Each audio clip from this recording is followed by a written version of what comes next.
Hello, আসসালামু আলাইকুম। Welcome to Sharif commerce academy. আজকে অনলাইনে ক্লাস হচ্ছে বিবিএ সেকেন্ড ইয়ার অ্যাকাউন্টিং এবং ম্যানেজমেন্ট ডিপার্টমেন্টে বিজনেস ম্যাথমেটিক্স এই চ্যাপ্টারে। আজকে আমাদের লেকচার নাম্বার 6। আজকে আমরা করব ফরম্যাট 6, ব্যবহারিক সমস্যা সমাধানে ম্যাট্রিক্সের প্রয়োগ। তো ব্যবহারিক সমস্যা সমাধানের জন্য আমাদের 3টা স্টেপে কাজ করতে হবে।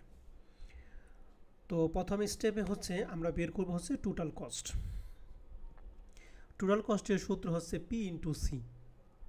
এখন পি কি? পি হচ্ছে প্রোডাকশন অথবা ইউনিট অথবা ইনভেস্টমেন্ট ম্যাট্রিক্স। প্রোডাকশন ম্যাট্রিক্স অথবা ইউনিট ম্যাট্রিক্স অথবা ইনভেস্টমেন্ট ম্যাট্রিক্স, ওটা আমরা পি ধরব। আর সি মানে হচ্ছে ইউনিট প্রোডাকশন কস্ট ম্যাট্রিক্স। তাহলে ইউনিট প্রোডাকশন কস্ট ম্যাট্রিক্সকে আমরা ধরব হচ্ছে সি। প্রোডাকশন ম্যাট্রিক্স বা ইউনিট ম্যাট্রিক্স বা ইনভেস্টমেন্ট ম্যাট্রিক্সে আমরা ধরব হচ্ছে পি। তাহলে প্রথম স্টেপে আমরা বের করব টোটাল কস্ট, যার সূত্র হচ্ছে পি ইন্টু সি। 2 নম্বর স্টেপে আমরা বের করব টোটাল রেভিনিউ, অর্থাৎ মোট আয় বের করব, যার সূত্র হচ্ছে পি ইন্টু এস। পি মানে প্রোডাকশন ম্যাট্রিক্স অথবা ইউনিট ম্যাট্রিক্স অথবা ইনভেস্টমেন্ট ম্যাট্রিক্স, আর এস মানে হচ্ছে ইউনিট সেলিং প্রাইস ম্যাট্রিক্স অথবা ইন্টারেস্ট ম্যাট্রিক্স, যেটাকে আমরা এস দ্বারা প্রকাশ করব। তো টোটাল কস্ট এবং টোটাল সেলস থেকে আমরা বাদ দিই, টোটাল কস্ট থেকে যদি টোটাল রেভিনিউ বাদ দিই, তা আমরা পাবো হচ্ছে টোটাল প্রফিট। তাহলে টোটাল প্রফিটের সূত্র হচ্ছে টোটাল রেভিনিউ মাইনাস হচ্ছে টোটাল কস্ট, অর্থাৎ আয় থেকে ব্যয় বাদ দিলে আমরা পাবো হচ্ছে টোটাল প্রফিট। তো ফরম্যাট 6 নম্বরে আমাদের এইটুকুই হচ্ছে বেসিক। এইটুকু মনে রাখা পারলে আমরা যে কোনো অঙ্ক সমাধান করতে পারবো। তো আসো প্রিয় শিক্ষার্থী, তাহলে আমরা একটা অঙ্ক সমাধান করি। এটা প্রবলেম 1 নম্বর অঙ্ক, যেটা 2019 সালে অ্যাকাউন্টিং আসছিল। প্রশ্নে বলছে যে একটি উৎপাদনকারী দুটি বাজারে পি কিউ আর দ্রব্য বিক্রি করে, বার্ষিক বিক্রয়ের পরিমাণ দেওয়া হলো। তাহলে এখানে দুইটা বাজারে 3 ধরনের দ্রব্য বিক্রি করা হয়। প্রথম বাজারে একে পি কিউ আর, এইটা হচ্ছে 3টা দ্রব্য। তাহলে আমাদের প্রথম মার্কেটে পি এর 10,000, কিউর 2,000 এবং আর এর 18,000। দ্বিতীয় মার্কেটে পি 6,000, কিউ 20,000 এবং আর হচ্ছে 8,000। তাহলে এগুলো হচ্ছে আমাদের দ্রব্য, মানে কোয়ান্টিটি দিয়ে আছে। তাহলে আমরা জানি কোয়ান্টিটি বা প্রোডাকশন বা ইউনিট, এগুলাকে আমরা পি দ্বারা প্রকাশ করি। তার মানে এটি হচ্ছে পি এর মান। এরপরে প্রশ্নে বলা আছে যে যদি পি কিউ আর দ্রব্যের প্রতিটির দাম, এই দাম মানে হচ্ছে সেলিং প্রাইস, 2.5, 1.25, 1.5 টাকা দিয়ে আছে। তার মানে এগুলো সেলিং প্রাইসকে আমরা প্রকাশ করবি এস দ্বারা। অ্যান্ড প্রতি এককের উৎপাদন খরচ মানে ইউনিট প্রোডাকশন কস্ট দিয়ে আছে 3টার জন্য 3টা। তার মানে এগুলো হচ্ছে সি এর মান। তাহলে এটা সি এর মান, এটা এস এর মান, আর উপর এগুলো হচ্ছে পি এর মান। মনে রাখতে হবে পি এর মানগুলি যেভাবে আছে আমরা এভাবে সাজাবো, আর এস এবং সি এর মানগুলি আমরা রু হিসেবে সাজাবো, কলাম হিসেবে না। অর্থাৎ এখানে 2.5, 1.25, 1.5 এটা আমরা রু হিসেবে সাজাবো, কলাম হিসেবে সাজাবো, রু হিসেবে না। বলছে যদি হয় তাহলে মোট লাভের পরিমাণ কত। তাহলে মোট লাভ মানে টোটাল প্রফিটের সূত্র হচ্ছে total revenue minus total cost. তার মানে রেভিনিউ এবং টোটাল কস্ট ছাড়া কিন্তু প্রফিট বের করা যাবে না। এর জন্য শুরুতেই আমাদের রেভিনিউ বের করতে হবে, এরপর টোটাল কস্ট, তারপরে টোটাল প্রফিট। তো অঙ্ক শুরু করার জন্য সর্বপ্রথম আমরা যে প্রোডাকশন ম্যাট্রিক্স দিয়ে আছে এটাকে আমরা ধরবো পি, ইউনিট প্রোডাকশন কস্ট ম্যাট্রিক্সকে আমরা ধরবো সি, এবং ইউনিট সেলিং প্রাইস ম্যাট্রিক্সকে আমরা ধরবো হচ্ছে এস। এরপরে আমরা মানগুলি লিখবো যার যার মান আছে। তাহলে পি সমান সমান প্রোডাকশন, এখানে আমাদের যা যা ছিল 10, 2, 18, 6, 20, 8। তাহলে আমাদের যা আছে আমরা এখানে তাই লিখছি। এটা লিখছি হচ্ছে রু হিসেবে। আর এস এবং সি এর মান লিখবো হচ্ছে কলাম ওয়াইজ। তাহলে এখানে 2.5, এরপরে 2.5, এরপরে 1.25, এরপরে 1.5, এটা হলো এস এর মান। আর সি এর মানটা আমরা লিখবো কলাম হিসেবেই 1.80, 1.20, 0.80। তো আশা করি মানগুলি বসানোটা বুঝতে পারছি। এখন সর্বপ্রথম আমাদের বের করতে হবে টোটাল কস্ট, যার সূত্র হচ্ছে পি ইন্টু সি। তাহলে পি ম্যাট্রিক্সের মান এখানে বসাইছি, আর সি ম্যাট্রিক্সের মান এখানে বসাইছি। তাহলে দুইটা ম্যাট্রিক্সের মধ্যে আমরা গুণ করব। আমরা গুণের ক্ষেত্রে সিস্টেম জানি যে প্রথম ম্যাট্রিক্সের রো দ্বারা দ্বিতীয় ম্যাট্রিক্সের কলামকে গুণ করতে হয়। তার মানে 10,000 দ্বারা 1.8 গুণ করলে হবে 18,000, 2,000 ইন্টু 1.20 সমান সমান 2,400, 18,000 ইন্টু 0.80 সমান সমান 14,400। আর মাঝখানে হবে কি প্লাস, যদি প্লাস থাকে প্লাস, মাইনাস থাকলে মাইনাস। তাহলে প্রথম রো দ্বারা আমি প্রথম কলামে গুণ করলাম, এরপরে দ্বিতীয় রো দ্বারা আবার কলামে গুণ করতে হবে। তাহলে 6000 সাথে 1.8 গুণ করা হয় 10,800, 2000 সাথে 1.2 গুণ করা হবে 24,000, 18,000 সাথে 0.80 গুণ করা হবে 6,400। তাহলে এখন এই তিনটা যোগ করা হবে 34,800 আর নিচে তিনটা যোগ করা হবে 41,200। তাহলে আমাদের টোটাল কস্ট হচ্ছে প্রথম মার্কেটের জন্য 34,800, দ্বিতীয় মার্কেটের জন্য 41,200। তাহলে টোটাল কস্ট বের করা শেষ। এখন আমরা বের করব টোটাল রেভিনিউ, যার সূত্র হচ্ছে পি ইন্টু এস। তাহলে পি ম্যাট্রিক্সের মান এখানে বসাইছি ইন্টু এস ম্যাট্রিক্সের মান বসাইছি। এখন এখানেও সিমিলারভাবে আমরা গুণ করব। 10,000 ইন্টু 2.5 সমান সমান 25,000, 2,000 ইন্টু 1.25 সমান সমান 2500, 18,000 ইন্টু 1.50 সমান সমান 27,000। এরপর আবার 6,000 ইন্টু 2.5 সমান সমান 15, 20,000 ইন্টু 1.25 সমান সমান 25, 8,000 ইন্টু 1.25 সমান সমান 22,000।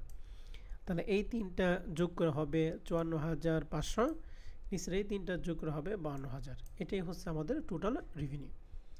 এখন আমাদের টোটাল রেভিনিউ বের করা শেষ, টোটাল কস্ট বের করা শেষ। জাস্ট রেভিনিউ থেকে টোটাল কস্ট বাদ দিলে আমরা পাবো কি total profit. Finally calculation of total profit এর সূত্র কি total revenue minus total cost. তাহলে টোটাল রেভিনিউর মানগুলি আমরা এখানে মাত্র যা পাইলাম আমরা তাই বসাইছি, মাইনাস টোটাল কস্টের টাকা আমরা এখানে বের করছিলাম স্টেপ নাম্বার 1-এ।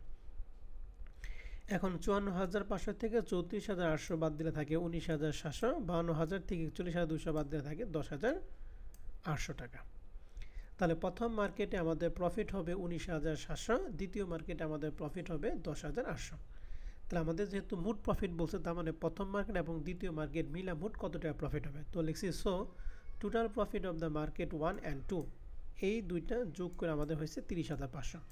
তার মানে এই অঙ্কের মধ্যে টোটাল প্রফিটের মান হবে 30,500 টাকা। তো আশা করি প্রিয় শিক্ষার্থী তোমরা প্রবলেম 1 নম্বর অঙ্কটা বুঝতে পারছো। আর প্রবলেম 1 নম্বর অঙ্কের মধ্যে আমাদের অনেকগুলো এক্সারসাইজ দিয়ে আছে, এক্সারসাইজগুলো তোমাদের বাসার কাজ থাকবে, আমি 2-1টা পড়ে দিই। তো শুরুতেই আমাদের এই এক্সারসাইজ 1 হচ্ছে প্রবলেম 2 এর মতো। প্রবলেম 2 যখন করব তখন এটা বাসার কাজ দিয়ে দিব। আমি এক্সারসাইজ 2 থেকে পড়তেছি। বলা আছে যে একটি উৎপাদনকারী প্রতিষ্ঠান এবিসি 3 ধরনের টেলিভিশন সেট উৎপাদন করে, নিম্নে ম্যাট্রিক্স 2টি শহরের টেলিভিশন সেট বিক্রির প্রদর্শন দেখানো। তার মানে 400, 300, 200, 300, 200, 100 এগুলো হচ্ছে আমাদের ইউনিট। ইউনিটে আমরা পি দ্বারা প্রকাশ করি, তার মানে এটা হলো পি এর মান। প্রতিটি সেটে উৎপাদন ব্যয় যেটা হলো সি এর মান, এখানে 1,000, 2,000, 3,000। আর বিক্রয় মূল্য মানে এস এর মান, এস এর মান দিয়ে আছে 1500, 3,000, 4,000। তাহলে আমাদের এস দিয়ে আছে, সি দিয়ে আছে, পি দিয়ে আছে। বের করতে বলছে ম্যাট্রিক্স ব্যবহার করে মুনাফা বের করো। মুনাফা মানে কি নিট প্রফিট বের করতে হবে। তো আশা করি এক্সারসাইজ 2 নাম্বারটা তোমরা পারবা। এক্সারসাইজ 3 নাম্বারটা আমাদের দিয়ে আছে একটি গার্মেন্টস কারখানায় পি কিউ আর মানে 3 প্রকার প্যান্ট তৈরি করে। নিচের ম্যাট্রিক্স দ্বারা এম এবং এন শহরে এক সপ্তাহে বিক্রিত প্যান্টের পরিমাণ দেখানো হলো। পি কিউ আর মানের সপ্তাহে বিক্রিত প্যান্টের পরিমাণ দেখানো হয়েছে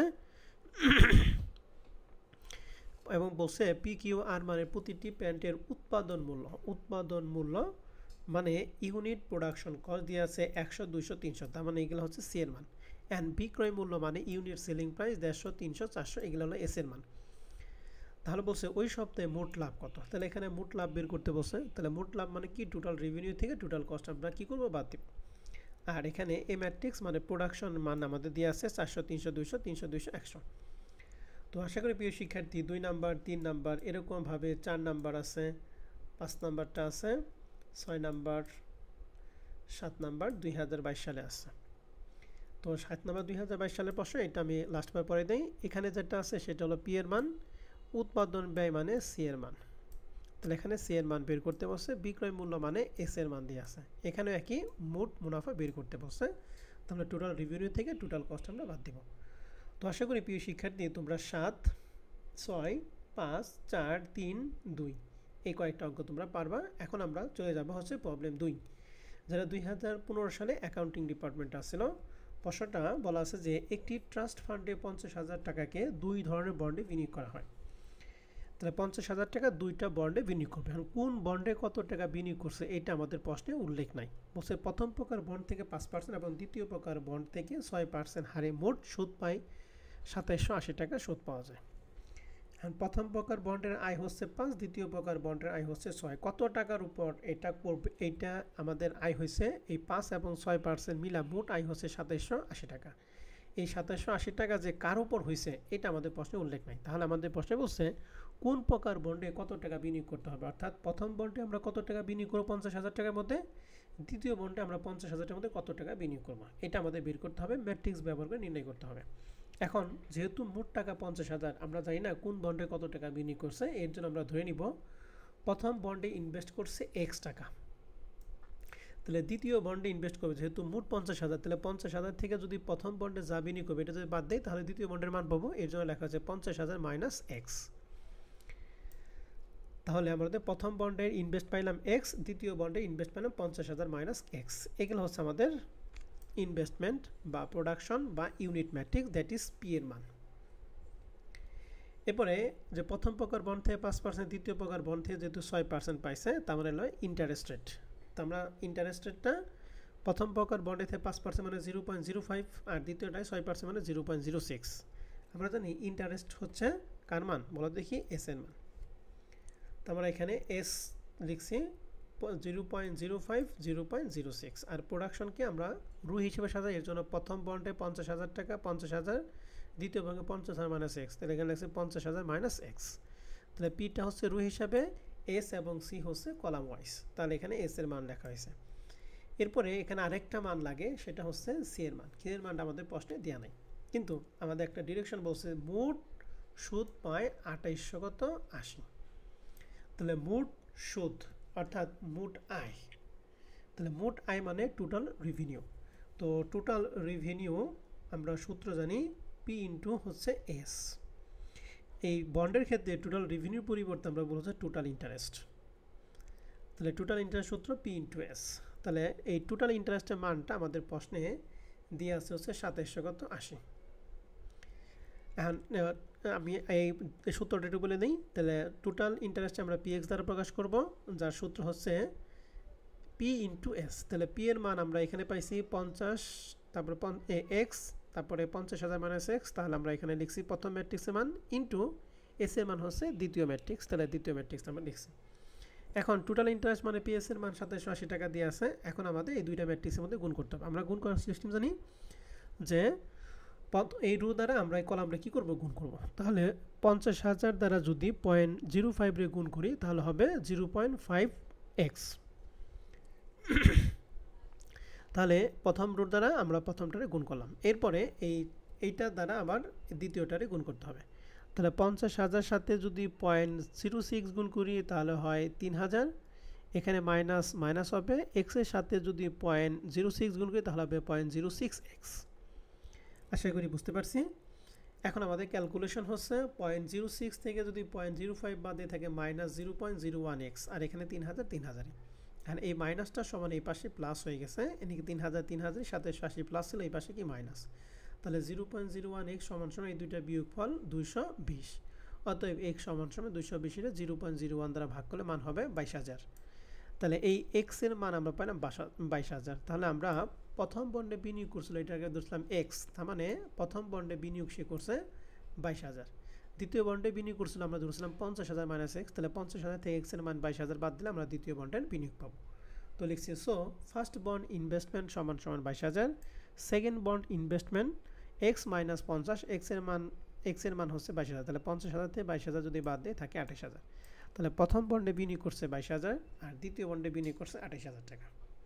তো আশা করি প্রিয় শিক্ষার্থীরা আমরা প্রবলেম 2 নম্বর অঙ্কটা বুঝতে পারছি।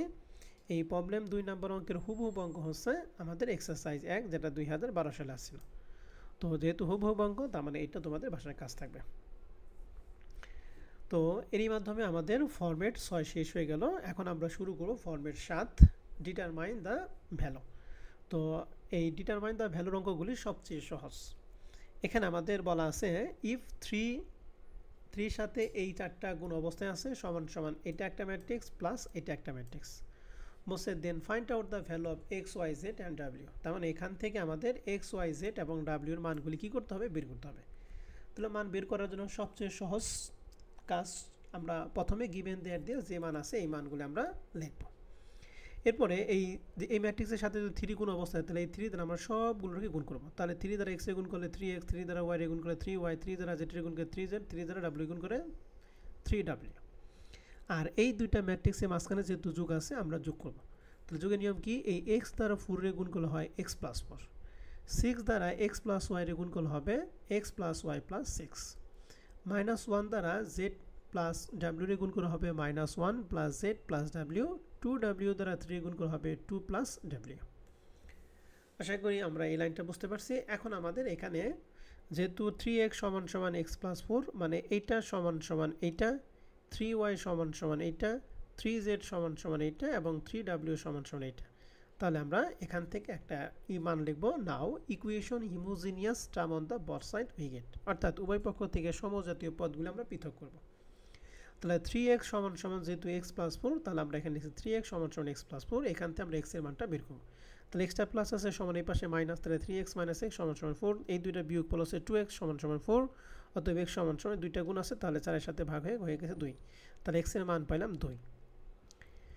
এরপরে 3y সমান সমান x প্লাস y প্লাস 6, তাহলে এখানে লিখছি 3y সমান সমান x প্লাস y প্লাস 6, তাহলে এখানে 3y, এখানে xটা প্লাস আছে এই পাশে মাইনাস, ওয়াইটা প্লাস আছে এই পাশে মাইনাস, প্লাস 6 প্লাস 6 যা আছে তাই।